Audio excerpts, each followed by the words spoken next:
সবাইকে আরও একবার স্বাগত জানাচ্ছি আমার আরও একটি নতুন ইউটিউব ভিডিওতে। আশা করি সবাই অনেক ভালো আছেন। তো আজকে আমি দ্য ডেইলি স্টারের একটি এডিটোরিয়ালের দ্বিতীয় অংশের অনুবাদ করে দেখাবো। ইতোমধ্যে আমি প্রথম অংশের অনুবাদ করেছি।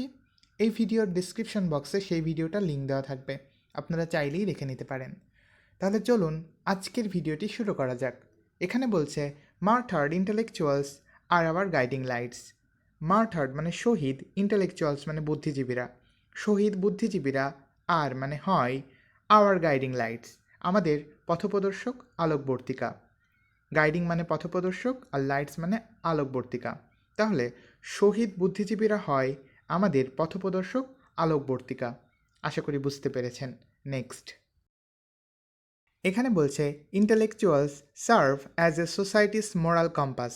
ভেঙে বললে ইন্টেলেকচুয়ালস মানে বুদ্ধিজীবীরা, সার্ভ মানে দায়িত্ব পালন করেন, সার্ভ মানে এখানে দায়িত্ব পালন করা। তাহলে বুদ্ধিজীবীরা দায়িত্ব পালন করেন অ্যাজ মানে হিসাবে, কি হিসাবে? এ সোসাইটিস মোরাল কম্পাস, একটি সমাজের নৈতিক দিক নির্দেশক হিসাবে। তাহলে বাংলায় বললে এমন হচ্ছে যে বুদ্ধিজীবীরা সমাজের নৈতিক দিক নির্দেশক হিসাবে দায়িত্ব পালন করেন। আশা করি বুঝতে পেরেছেন। নেক্সট, এখানে বলছে they hold power accountable, change injustice and inspire change. এই লাইনটাকে আমাকে একটু সময় নিয়ে বলতে হবে। এখানে ভার্বের জায়গায় হোল্ড রয়েছে এবং লাইনের শেষের দিকে অ্যাকাউন্টেবল রয়েছে। আমরা সবাই জানি যে হোল্ড মানে ধরে রাখা বা বজায় রাখা, কিন্তু এখানে হোল্ড শব্দের অর্থ হলো কোনো কিছুকে কোনো কিছুর আওতায় নিয়ে আসা। কেন এমন হলো? কারণ এখানে ভার্বের জায়গায় হোল্ড রয়েছে এবং লাইনের শেষের দিকে অ্যাকাউন্টেবল রয়েছে। কোনো লাইনে ভার্বের জায়গায় হোল্ড থাকলে এবং শেষে অ্যাকাউন্টেবল থাকলে তখন হোল্ডের অর্থ হয়ে যায় এমন যে কোনো কিছুকে কোনো কিছুর আওতায় নিয়ে আসা। তাহলে বাংলা করলে এমন হচ্ছে যে দে হোল্ড অর্থাৎ তারা আওতায় নিয়ে আসে পাওয়ার অর্থাৎ ক্ষমতাকে, অ্যাকাউন্টেবল মানে জবাবদিহিতার। তাহলে তারা ক্ষমতাকে জবাবদিহিতার আওতায় নিয়ে আসে। এখানে বলছে দে চ্যালেঞ্জ, তারা মোকাবেলা করে ইনজাস্টিস অর্থাৎ অবিচারকে, তারা অবিচারকে মোকাবেলা করে। অ্যান্ড এবং দে ইন্সপায়ার, তারা অনুপ্রেরণা যোগায় চেঞ্জ অর্থাৎ পরিবর্তনকে। তাহলে বাংলায় বললে এমন হচ্ছে যে তারা ক্ষমতাকে জবাবদিহিতার আওতায় নিয়ে আসে, তারা অবিচারকে মোকাবেলা করে এবং তারা পরিবর্তনকে অনুপ্রেরণা যোগায়। আশা করি বুঝতে পেরেছেন। নেক্সট, এখানে বলছে understanding their importance Pakistan targeted this intellectuals from the very beginning of our liberation war. ভেঙে বললে আন্ডারস্ট্যান্ডিং মানে বুঝতে পেরে, দেয়ার ইম্পর্টেন্স তাদের গুরুত্ব, তাদের গুরুত্ব বুঝতে পেরে পাকিস্তান টার্গেটেড, পাকিস্তান লক্ষ্যবস্তুতে পরিণত করেছিল দিস ইন্টেলেকচুয়ালস এ সকল বুদ্ধিজীবীদেরকে, ফ্রম দ্য ভেরি বিগিনিং খুবই শুরুর দিক থেকে, অফ আওয়ার লিবারেশন ওয়ার আমাদের মুক্তিযুদ্ধের। তাহলে বাংলায় বললে এমন হচ্ছে যে তাদের গুরুত্ব বুঝতে পেরে পাকিস্তান আমাদের স্বাধীনতা যুদ্ধের বা আমাদের মুক্তিযুদ্ধের খুবই শুরুর দিক থেকে এ সকল বুদ্ধিজীবীদেরকে লক্ষ্যবস্তুতে পরিণত করেছিল। আশা করি বুঝতে পেরেছেন। নেক্সট, এখানে বলছে there loss has indeed left an irreplaceable void in the intellectual sphere of the country. ভেঙে বললে দেয়ার লস অর্থাৎ তাদের ক্ষতি বা তাদের হারানো, হ্যাজ ইনডিড মানে প্রকৃতপক্ষে, ইনডিড শব্দের অর্থ হলো প্রকৃতপক্ষে। তাহলে তাদের হারানো বা তাদের ক্ষতি প্রকৃতপক্ষে লেফট মানে রেখে গিয়েছে অ্যান ইরিপ্লেসেবল ভয়েড একটি অপূরণীয় শূন্যতা। ইরিপ্লেসেবল মানে অপূরণীয় আর ভয়েড মানে শূন্যতা। তাহলে তাদের হারানো বা তাদের ক্ষতি প্রকৃতপক্ষে একটি অপূরণীয় শূন্যতা রেখে গিয়েছে। কোথায়? ইন দ্য ইন্টেলেকচুয়াল স্পেয়ার অর্থাৎ বুদ্ধিজীবী মহলে।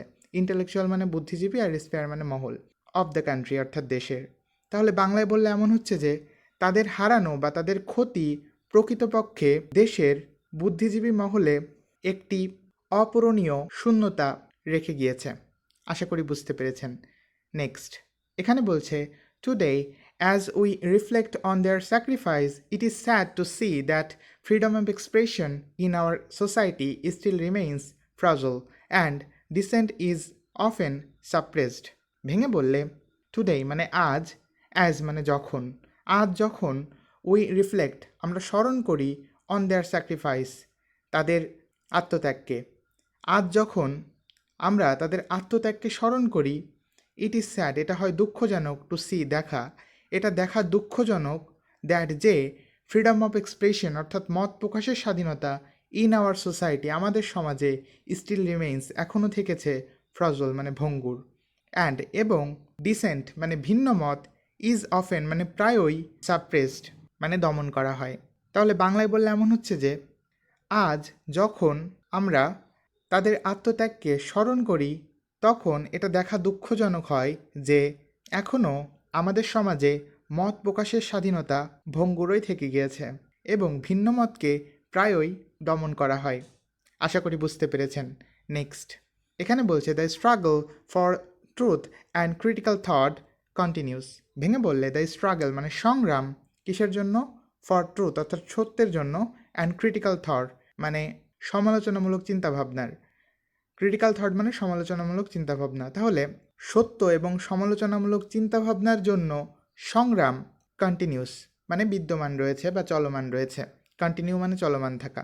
তাহলে বাংলায় বললে এমন হচ্ছে যে সত্য এবং সমালোচনামূলক চিন্তাভাবনার জন্য সংগ্রাম চলমান রয়েছে।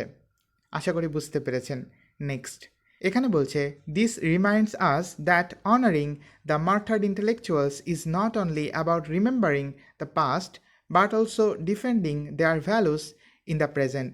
ভেঙে বললে দিস রিমাইন্ডস আস এটা আমাদেরকে স্মরণ করিয়ে দেয় দ্যাট যে অনারিং মানে সম্মান করা দ্য মার্টার্ড ইন্টেলেকচুয়ালস অর্থাৎ শহীদ বুদ্ধিজীবীদের, এটা আমাদেরকে স্মরণ করিয়ে দেয় যে শহীদ বুদ্ধিজীবীদের সম্মান করা ইজ নট অনলি কেবলমাত্র অ্যাবাউট রিমেম্বারিং দ্য পাস্ট অতীতকে স্মরণ করাই নয়, এটা আমাদেরকে স্মরণ করিয়ে দেয় যে শহীদ বুদ্ধিজীবীদের সম্মান করা শুধুমাত্র অতীতকে স্মরণ করাই নয়, বাট অলসো বরং ডিফেন্ডিং অর্থাৎ রক্ষা করা দেয়ার ভ্যালুস তাদের মূল্যবোধকে রক্ষা করা ইন দ্য প্রেজেন্ট অর্থাৎ বর্তমানে। তাহলে বাংলা করলে এমন হচ্ছে যে এটা আমাদেরকে স্মরণ করিয়ে দেয় যে শহীদ বুদ্ধিজীবীদের সম্মান করা শুধুমাত্র অতীতকে স্মরণ করাই নয় বরং বর্তমানেও তাদের মূল্যবোধকে রক্ষা করা। আশা করি বুঝতে পেরেছেন। তো আজকের ভিডিও এই পর্যন্তই ছিল। আশা করি ভিডিওটি আপনাদের ভালো লেগেছে। যদি ভালো লেগে থাকে অবশ্যই একটি লাইক করবেন, কমেন্টে আপনার মূল্যবান মন্তব্য জানাবেন এবং আমার চ্যানেলটিকে সাবস্ক্রাইব করতে একদমই ভুল করবেন না। সকলকে ধন্যবাদ।